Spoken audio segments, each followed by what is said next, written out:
Welcome to my pre-release content for Mists of Pandaria. In this video, we're previewing my upcoming class picking guide by looking at the tanks. While we're waiting for the pre-patch on the 1st of July, you can use this guide as inspiration for which class you might pick up. To start things off, why would you even play a tank in Mists of Pandaria? The easy way to put it is that this expansion is shaping up to be a really fun expansion for tanks. Most tank classes are really fun to play since we're seeing a combination of big numbers, fluent gameplay, and utility outside the tank's personal sphere. Since this is an overall improvement from previous expansions, I'd say that now is a great time to pick up tanking if you haven't, and if you have, you're in for a treat. Another aspect worth consideration is the never-ending question of supply and demand for specific roles. Historically, the amount of players playing tanks relative to other roles have been quite low, and it seems to be a never-ending struggle to find tanks when running PvE content. While we can expect there to be a high supply of tanks going into MoP due to the introduction of the Brewmaster Monk, it would still be safe to assume that there's going to be a lack of tanks and the role remaining in high demand. Whatever your reasons might be, tanking in MoP might be something worth picking up for you. We're going to take a look at each tank spec, one by one, providing both some details on the spec and a recommendation which might give you an idea on if the spec is suitable for you or not. As a previous Feral main, I'm going to start things off by talking about the new Druid tanking spec. As most of y'all probably already know by now, the previous Feral spec has been split into Feral and Guardian, where the Feral spec is a DPS spec and Guardian is now strictly a tanking spec. Unfortunately, this means that the days of cat weaving and being a viable DPS within the same spec is no longer possible. The cat aspect of the Guardian spec is more or less useless in terms of PvE, and I won't really be addressing that in particular. So what has happened to the bear tanking now that we're officially called Guardians? The short answer is that we've been heavily simplified. The previous gameplay loop of bears had a pretty high level of complexity to master, whereas the new bear form is honestly pretty boring. Your core gameplay loop is going to revolve around building rage and spending rage with very little amount of debuff and buff management. A big change compared to that is that the rage system has been slightly reworked such that the majority of your damaging abilities are now rage generators and on a short cooldown. In itself, this gives a very scripted rotation, and after playing it for a short amount of time, you'll notice that the simple pattern goes on repeat. In contrast to the damaging abilities which generate rage, how do you actually spend it? So the class design has now become rather streamlined, where you'll spend the majority of your rage on survivability, either by restoring HP or by getting increased dodge chance for a short duration. Apart from the reworked design of builders and spenders, our defensives look very similar to what they did before, with the exception of symbiosis for all druid specs. This ability is not going to be explained in detail here, but it can give you a bit of nuance to the spec, which is always a nice addition. In terms of other cooldowns and the function of the spec, we see a similar level of utility being limited towards soft CC and movement speed in the class. If we were to discuss the tanking capabilities, we're looking at a low level of active mitigation, with Barkskin and Survival Instincts being our primary cooldowns we can use, which feels quite weak for a big pulls or tank busters. Where the strength of the Guardian really comes in is in its ability to self-sustain their massive HP pools. In contrast to previous expansions, we can now spend all our rage to generate HP, which scales really well with the big HP pool of bears. We also have a talent which heals us periodically, which really strengthens the Guardian Druids. In summary, let's take a look at a collective view of the class. So in terms of performance, the Guardian Druid feels rather weak compared to other tanks, and in almost all aspects of use, the other tanks feel like they have a bigger impact compared to the Guardian in terms of survivability, raid utility, and damage. While the Guardian does excel in some parts, it gets outcompeted in all of these aspects by other tanks, forcing me to ask, why not just play a different class? So in terms of usability, while this is a bit of a tricky point, I would argue that the Guardian unfortunately doesn't bring a lot to the table in a small group setup, like challenge modes or 10-man raids, due to the lack of utility and buffs brought to a group. However, the spec is pretty easy to learn, and you'll definitely be something that you could pick up if you're just getting into tanking, or if you want to focus on other aspects of the game while learning. It should also be stated that the off-spec potential for a Guardian Druid is good. While none of the other 3 specs seem to be top performing specs, they should be solid alternatives in most scenarios, with the flexibility of either flexing into a healer or DPS role. In terms of utility, This spec unfortunately has quite low levels of utility, where it becomes easy to discount due to the low impact that the utility brings to a group, since it mostly revolves around soft CC or movement speed. If I were to give an overall review of the Guardian spec, I would honestly say that I'm quite disappointed being a long-time Feral main. The gameplay does tend to get repetitive, with very few degrees of freedom to how you can actually play the spec. I would also say that the spec is one of the weakest tank specs, but is of course still playable. From my testing, I would say that this spec does bring its own merits in being the easiest spec to pick up, and could be a solid pickup if you're just getting into tanking, or if your group has a niche use for it. Next, we'll take a look at the newest addition, being the Brewmaster Monk. The Brewmaster is a fast-paced tanking spec, which comes with a lot of variation to how you can play the class. In general, the spec is based off a dual resource system, similar to the combo point system, where you'll have an active resource called Energy, which replenishes over time and can be used with abilities. The energy consuming abilities can also generate a resource called Chi. Your Chi can then be used to deal damage and give you survivability buffs. The core game loop of the spec will be something along the lines of spending energy to generate Chi and then spending Chi to stay alive while dealing damage. The biggest difference to a combo point based spec is that your Chi is a personal resource and is independent on if you swap targets or not, so the gameplay does feel a lot more fluent than that of a, for example, Rogue or Feral Druid. The biggest challenge of the gameplay loop is going to be to weigh the importance of survivability and damage output, without overcapping your resources and prioritizing abilities such that you keep strongest abilities on cooldowns throughout the encounters. On a more specific note, the spec does require you to actively monitor several debuffs on enemies while maintaining active mitigation on yourself to stay strong during encounters, which will require some practice. The gameplay itself feels a bit overwhelming at times, but is definitely fun and will provide a challenge for those who are interested in min-maxing their gameplay. Your rotation does contain quite a few degrees of freedom, and there will be times where you can afford to prioritize damage-heavy spenders over survivability, so the flexibility in choice does provide a dynamic element which can be quite exciting compared to other tanking classes. The class contains quite a few tools, which gives nuance to your gameplay. While you have a variety of strong defensives to keep you alive, the Brewmaster also brings value to the raid by giving heals and absorbs to people in your groups, and does have some of the best mobility among all tanking classes. In summary, let's take a collective look at the class. In terms of performance, the Brewmaster feels strong in comparison to the other classes. In almost all aspects of use, the Brewmaster feels like it could compete at a high level with the other tanking specs, and should be a high performing spec throughout the expansion. I wouldn't be surprised to see a Brewmaster in the majority of PvE content groups due to the dynamic playstyle and wide toolkit that it can bring. The usability of the class has already been established to be very wide. However, that does come with a degree of complexity. I would assume that any group could benefit from a Brewmaster Monk, but it also puts some pressure on the user since the class is among the hardest tanks to play to its potential. In terms of off-spec potential, we have the Windwalker and Mistweaver flex potential, where both of the off-specs are decent for any group.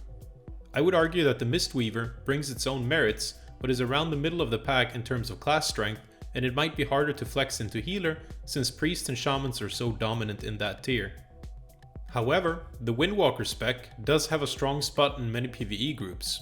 While it's not a top tier spec, it does have the ability to pull ahead of the middle of the pack specs, especially in AoE situations, where it becomes a quite competitive spec and can put out some serious numbers.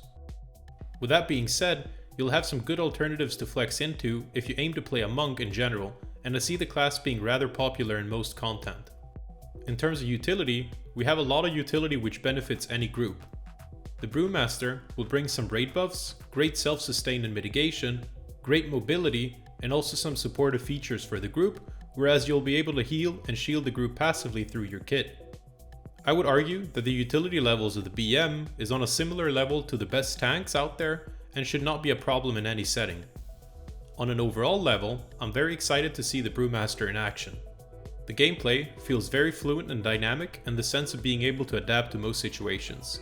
You can vary your rotation and core gameplay loop to always keep the content engaging, but that does come with some challenges of complexity to master.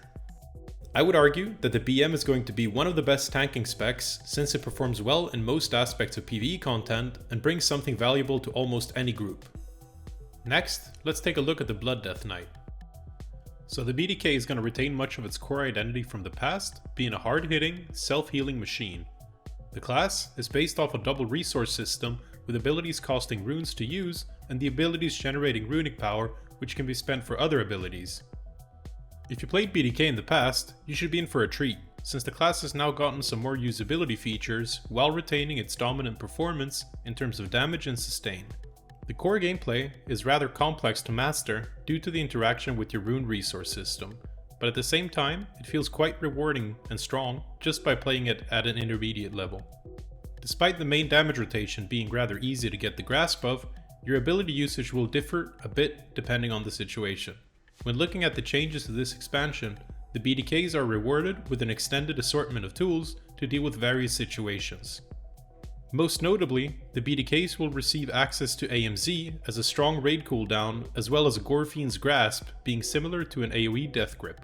In terms of survivability, the BDK performs very well and heavily relies on strong CDs for active mitigation, as well as self-healing with Death Strike. Damage-wise, you should expect to see a similar power level as the main tank as you would have in Cataclysm, and it's expected to be the highest single target damage tank in this tier.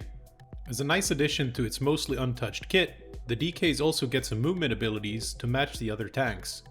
My subjective opinion on the class is that it tends to be quite dull, since your rotation will be fairly static with little variation to the core gameplay loop outside of min-maxing. In summary, let's take a collective look at the class. In terms of performance, the BDK holds its natural place as the king of single target damage, and it feels very strong in that aspect. In AoE scenarios, we also see the spec dishing out some big numbers, which solidifies the spec as being a high performer. When we look at survivability, the kit allows for some really beefy gameplay where you have a very high self-sustain in terms of heals and absorbs, while also having a lot of defensives to stay alive. As always, I would expect the class to be represented as main tank in the vast majority of PvE groups due to its dominance across several categories. When it comes to usability, we've already stated that you shouldn't be surprised to see many BDKs through your PvE journey in MoP. But how does this relate to the user? Well, with the low level of efforts that's required to perform at a relatively high level, I would expect most people to be able to pick up BDK and do decently well. Apart from the blood spec, we also see two of the strongest off-spec picks among the tanks being Unholy and Frost. If your raid were to need a solid DPS flex pick, the BDK is able to provide that with ease, since both Unholy and Frost has shown some good performance during the beta. In terms of utility, the spec has gotten a bit of a facelift from the past and now has a great raid CD, AoE grip and some movement speed to its kit. I would say that the utility is not fantastic, but can definitely get the job done, especially if you compare it to previous expansions. On an overall level, the BDK will be a staple pick for most PvE content, and it will perform very well in almost all settings.